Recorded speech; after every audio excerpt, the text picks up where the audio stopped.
Bonjour et bienvenue sur cette nouvelle vidéo sur la chaîne du Fruitien, sur ma chaîne YouTube. Et sur ma chaîne, je vous parle de la Russie d'aujourd'hui dans toutes ses réalités, dans toutes ses complexités, dans toutes ses contradictions. Alors aujourd'hui, je suis à la gare fluviale du Sud. Donc c'est une gare qui a ouvert il y a quelques semaines en fait, dans le sud-est de Moscou. Voilà, vous allez voir derrière moi, il y a les lettres Moskva qui sont écrites. Vous avez un bateau qui est prêt de partir, donc c'est un bateau dans lequel les gens vont monter. Voilà, et on est en fait de l'autre côté de la rue, il y a un quartier qui s'appelle Technopark, et entre les deux, il y a le Disneyland moscovite, Ostrov Mechty, donc l'île des rêves. Et je ferai une vidéo un peu plus tard sur cette chaîne dans l'île des rêves pour vous montrer un petit peu l'environnement qui a été fait, à quoi ça ressemble. Alors aujourd'hui, une vidéo d'actualité puisque évidemment ces derniers jours ont été un peu mouvementés, si on peut dire, et vous êtes nombreux à m'avoir écrit. Il y a quelqu'un que j'ai ruspatrié hier qui m'a dit je pensais que tout allait être arrêté, que la ruspatriation s'arrêtait parce qu'il y avait un coup d'État en Russie, etc.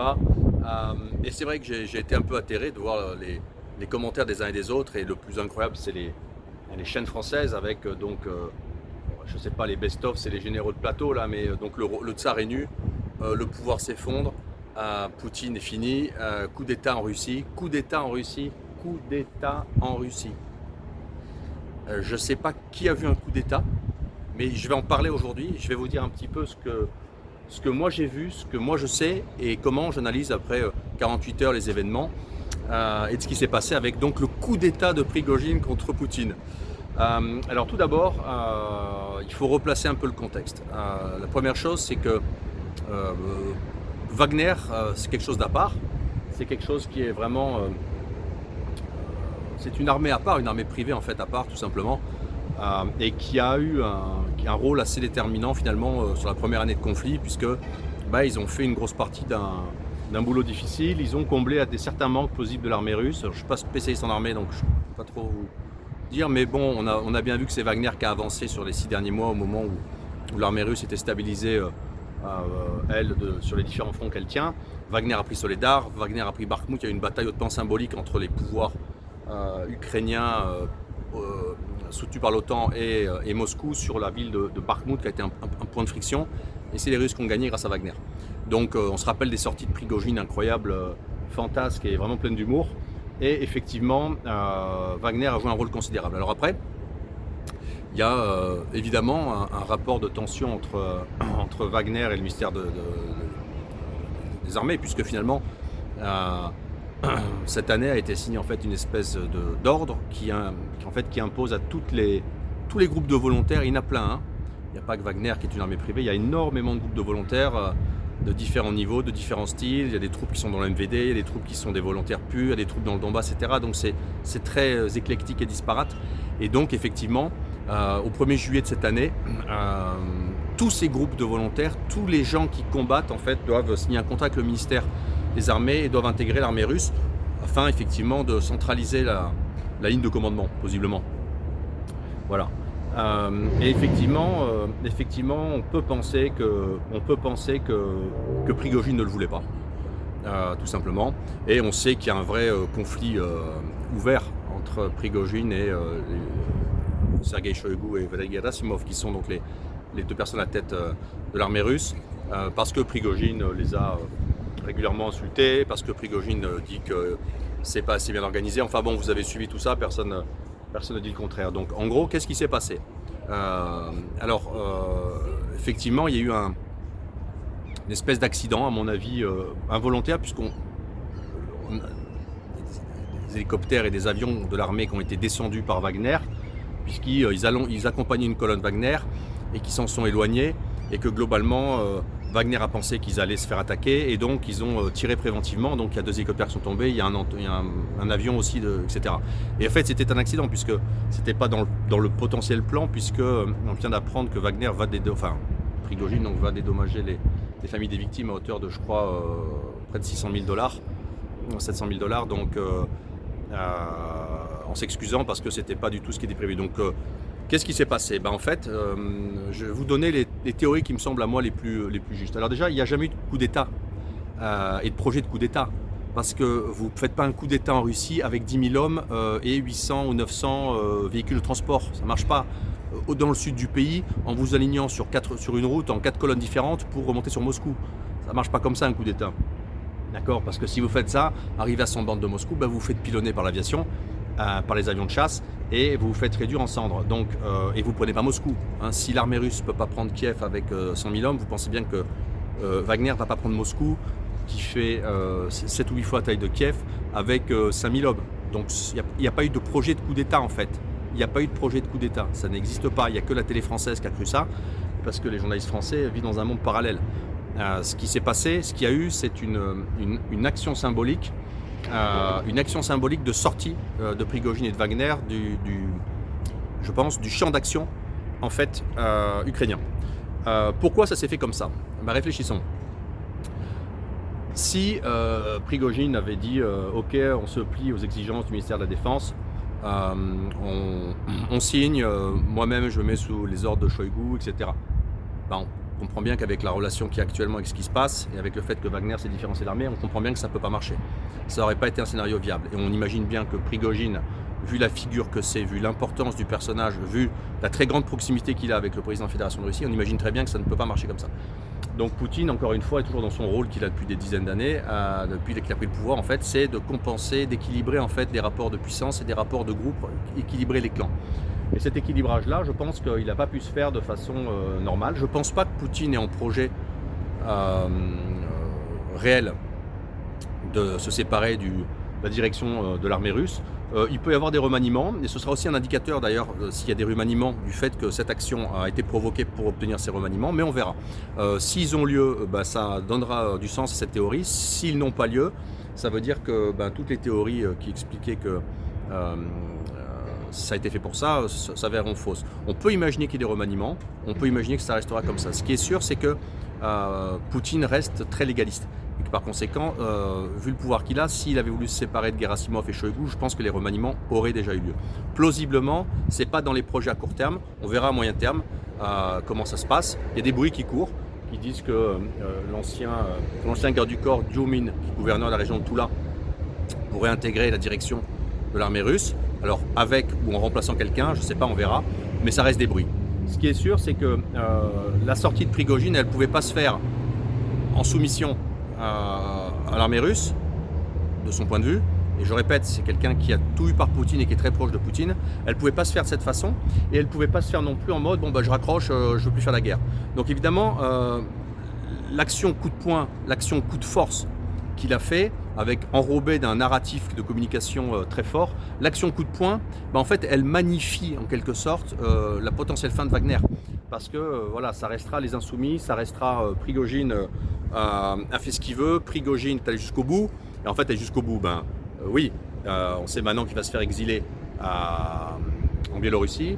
On sait qu'il y a une enquête toujours ouverte contre lui, mais toutes les charges ont été levées. On sait que les sites Wagner, les sites d'information, les canaux Telegram Wagner, les canaux d'information péri-Wagner qui devaient tous être fermés restent tous ouverts. Donc finalement, et on sait que les gens de Wagner qui ont participé au coup, pas au coup d'État, mais au coup militaire, en fait, ils sont intégrés à l'armée russe et ils ont une amnistie. Donc globalement, en fait, il est évident qu'il n'y avait pas de projet d'aller prendre Moscou s'il n'y a pas eu de coup d'État. Il est évident qu'il n'y avait pas de capacité de prendre Moscou et de faire un coup d'État.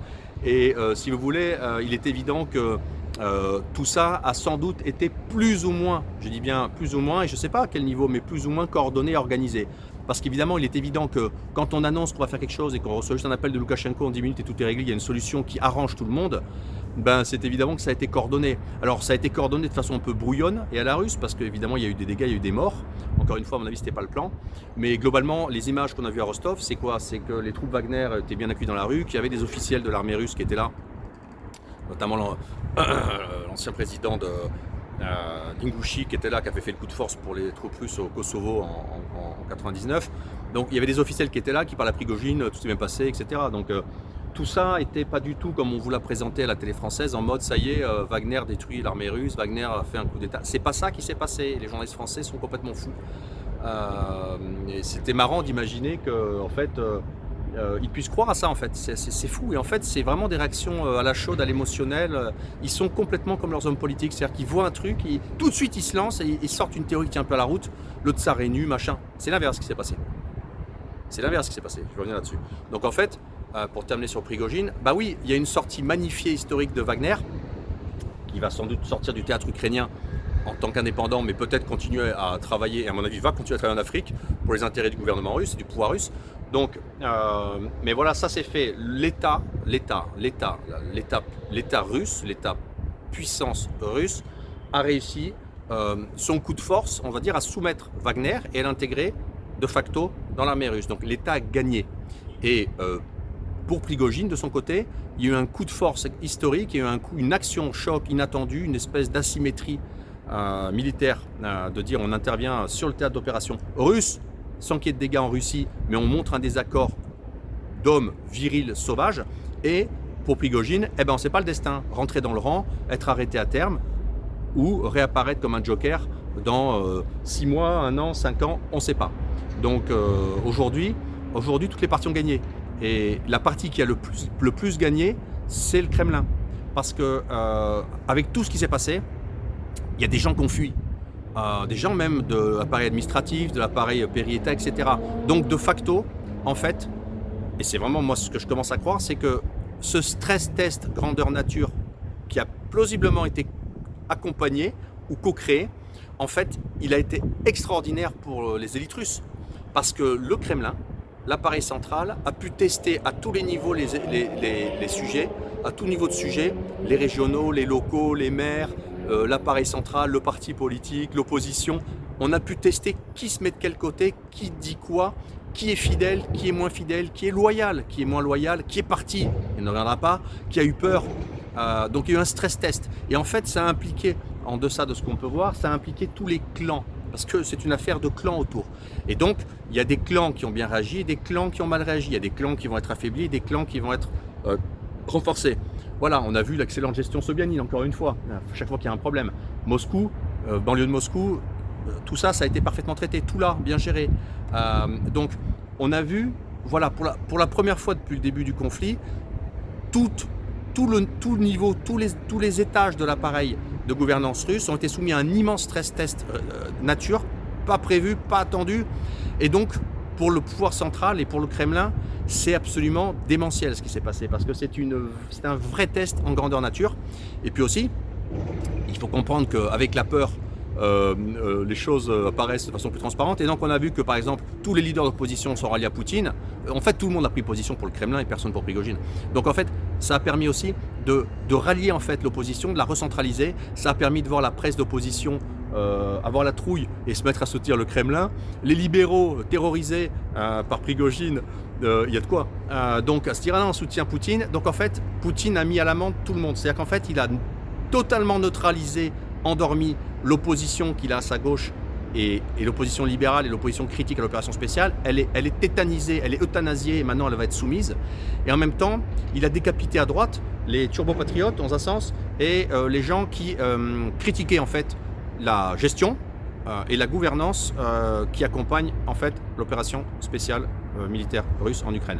Donc en fait, le Kremlin a encore fait un coup de maître. Et la criminologie, c'est dur à dire, mais c'est dur à prédire bien sûr, mais moi c'est ce que je pense qu'ils ont fait un coup de maître. Et je pense que personne n'a rien compris. Les gens commencent à comprendre maintenant. Enfin, dans les plateaux français, je pense qu'ils refuseront de l'admettre.